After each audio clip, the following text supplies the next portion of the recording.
কাজী কাবিল নামায় যখন টাকার পরিমাপ লিখছিল, হঠাৎ মেয়েটি কাজীর কাছ থেকে কাগজ কলম নিয়ে বলে উঠল, আমার কাবিল নামায় টাকার পরিমাপ আমিই লিখব।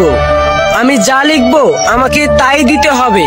গরিব ছেলেটা মেয়েটিকে প্রচুর ভালোবাসতো, তাই মেয়েটি যেটা বলল সেটাই মেনে নিল। আর দরদ ভরা কণ্ঠে বলে উঠল, এমন কিছু লিখো না যা দেওয়ার স্বার্থ আমার নেই। আমি গরিব হতে পারি, কিন্তু তোমাকে কখনোই ছেড়ে যাব না। মেয়েটা ছেলেটিকে চোখ রাঙিয়ে টাকার জায়গায় টুকটুক করে লিখে দিল ছেলেটির নাম, আর সবার সামনে চিৎকার করে বলতে লাগলো, যদি আমায় কোনোদিন ছেড়ে যায় তাহলে দেনমোহর হিসেবে আমি ওকে নিয়ে যাব। আজ কান খুলে শুনে রাখুন সবাই, প্রতিটি স্বামী স্ত্রীর সম্পর্ক বেঁচে থাকে বিশ্বাস আর ভালোবাসায়। আর আজকের সমাজে তো দেনমোহরকেই বেশি প্রাধান্য দেওয়া হয়।